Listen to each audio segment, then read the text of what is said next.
దేవునికి మహిమ కలుగునుగాక. మరి అనుదిన కార్యక్రమాన్ని వీక్షిస్తున్న మీ అందరికీ ప్రభుపేట వందనాలు తెలియజేస్తున్నాను. చాలామంది వాక్యాన్ని విని బలపడుతున్నారని ఫోన్ చేస్తున్నారు. మేము ఎంతగానో సంతోషిస్తున్నాను. మీ కొరకు ప్రార్థన చేస్తున్నాను. మీరు కూడా మా కొరకు ప్రార్థన చేయాలని మనం చేసుకుంటున్నాను. మరి ప్రత్యేకంగా ఈ పూట దేవుడు మనతో మాట్లాడే మాటను మనం ధ్యానించుకొని ముందుకు సాగుదాం. ఆదికాండం 1వ అధ్యాయం 1వ వచనాన్ని మనం బైబిల్ చదువుకొని ముందుకు సాగుదాం. ఆదియందు దేవుడు భూమి ఆకాశములను సృజించెను.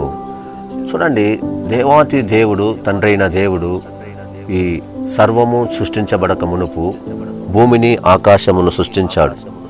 ఆదికాండం ఆరంభము ఆదిలోనే ఆతోనే స్టార్ట్ చేశాడు దేవుడు. కాబట్టి ఆదియందు మొట్టమొదటిగా ఆదియందు దేవుడు భూమి ఆకాశం సృజించెను. మరి భూమి నిరాకారంగాను శూన్యంగాను ఉండెను. చీకటి అగాధ జలములపైన కమ్మి ఉండెను. దేవుని ఆత్మ జలములపైన అల్లాడుచుండెను. దేవుడు వెలుగు కమ్మని పలుకగా వెలుగు కలిగను. వెలుగు మంచిదైనట్టు దేవుడు చూశాను. దేవుడు వెలుగును చీకటిని వేరుపరిచాడు. దేవుడు వెలుగునకు పగలనియు చీకటికి రాత్రనియు పేరు పెట్టను. కాబట్టి ఇలాగ దేవుడు ఆయన ప్రారంభంలోనే భూమిని ఆకాశం సృజించిన తర్వాత ఆ భూమి కూడా నిరాకారం, దానికి ఆకారం లేదు, అది శూన్యంగా ఉంది. జలములపైన దేవుని ఆత్మ అల్లాడుచున్నప్పుడు దేవుడు దాన్ని ఆ యొక్క చీకటిని దేవుడు వేరుపరిచాడు, వెలుగును దేవుడు వేరుపరిచాడు. కనుక ఈ మాటలు వింటున్న నీవు కూడా చీకటిలో బ్రతకకూడదని, వెలుగులో ప్రకాశించాలని, తేజరిల్లాని, మహిమకరంగా జీవించాలని దేవాతి దేవుడు నిన్ను వెలుగుమయంగా మార్చాలని ఆయన చీకటిని వెలుగును వేరుపరిచాడు. ఎందుకోసం ఆ చీకటి పాపానికి సాదృశ్యంగా ఉంది.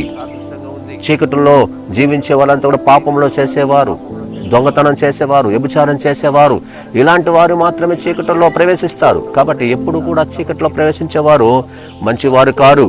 కానీ నా దేవుడు మనందరం కూడా ఈ లోకానికి వెలుగుగా ఉండాలని, వెలుగుమయంగా మారాలి. నువ్వు వెలిగించబడాలి, నువ్వు అనేక మందికి మంచి చేయాలి, నువ్వు అనేక మందిని వెలిగించాలి, అనేక మందిని నువ్వు పరిశుద్ధంగా తీర్చబడాలని ప్రభు ఒక వెలుగును చీకటిని వేరుపరిచాడు. ఫస్ట్ బిగినింగ్లోనే దేవుడు చీకటిని వేరుపరిచేశాడు.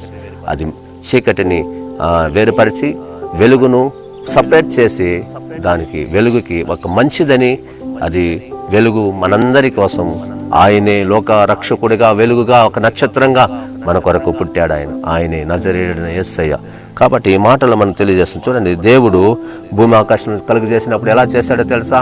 కలుగునగాక అంటే కలిగింది. ఇవన్నీ కూడా భూమి, నక్షత్రాలు, ఇవన్నీ మనం చూస్తే ఈ ప్రకృతి అన్నీ కూడా కలుగునుగాక అన్నప్పుడు అవన్నీ కలిగాయి. కానీ దేవుడు నోటి మాట కలిగజేసిన ఈ సృష్టి అన్నిటిని కలిగజేశాడు. కాబట్టి నిన్ను నన్ను మాత్రమే ఒక ప్రత్యేకించబడిన వ్యక్తిగా మార్చాడు. ఆయన వెలుగుగా మార్చాడు. నిన్ను నన్ను తన రూపాన్ని ఇచ్చాడు, తన స్వరూపాన్ని ఇచ్చాడు, తన బిడ్డలుగా నిన్ను నన్ను ఆయన చేశాడు. కాబట్టి నీవు నేను ఆయనకి కృతజ్ఞతాభావం కలిగి ఆయన స్తుతించాలి.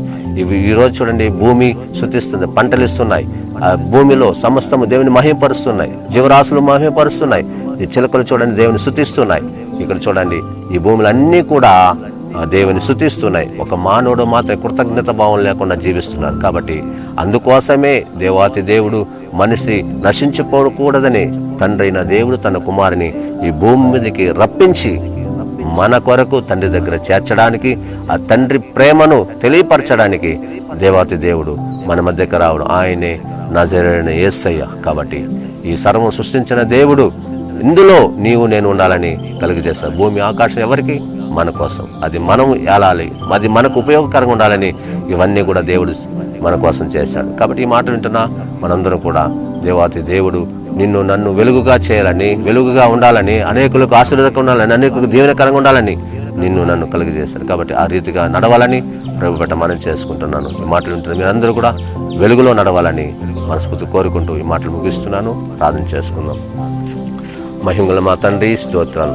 మీరు ప్రారంభంలోనైనా భూమిని ఆకాశమును సృజించినప్పుడు అవన్నీ కూడా నోటి మాటలతో కలిగజేశావు. మరి మనిషిని మాత్రమే ఒక ప్రత్యేకించబడిన వ్యక్తిగా, వెలుగుగా అయా తేజరిల్లడానికి నాయన, మహిమకరంగా జీవించడానికి నీ పోలిక చొప్పున నిర్మించావు. ఈ మనుషులు కూడా నా తండ్రి అయా అనేకులు తండ్రి ప్రభు నా తండ్రి నీ వైపు ఆయా త్రిప్పబడి నీ ప్రేమను పొందుకోవడానికి సహాయం దయచేయమని, వెలుగుమయంగా మార్చుమని ఈ మాటలు వింటున్న వారందరూ కూడా నాయన ఇదిగో నాయన చీకటి జీవితానికి అయా వెళ్లకుండా, ఇదిగో అది చెడ్డది నాయన, చీకటిని చెడ్డదిగా చేశారు, మరి వెలుగును మంచిదని చేశారు. ఇదిగో చీకటిని రాత్రినియు పగటిని తండ్రి వెలుటకు తండ్రి వెలుగును చేశారు నాయన. చీకటికి రాత్రి పెట్టావు, వెలుగుకు రాత్రిని పగలని పేరు పెట్టావు నాయన. అది మా కోసమే కదా నా తండ్రి. అవన్నీ కూడా నిన్ను స్తుతిస్తున్నాయి, అది మీకు లోబడుతున్నాయి. కానీ మనిషి కూడా మీకు లోబడాలి నాయన. మనిషి కూడా కృతజ్ఞత భావంతో కలిగి జీవించాలని ఈ మాటల ద్వారా వాళ్ళు తెలియపరచుకొని అయా మీకు కృతజ్ఞత తెలించే వారంగా మమ్మల్ని మార్చండి, మలచమని ఈ పూట ఈ మాటలు వింటున్న వారి హృదయాల్లో వారు కూడా వెలుగుగా ఉండాలని, వారు కూడా తేజరిల్లాలని, వారు కూడా మహిమకరంగా జీవించాలని మీరు అక్కడ ఎత్తబడినట్లు సహాయం దయచేయమని యేసు నామములో అడుగుచున్నాము తండ్రి. ఆమేన్.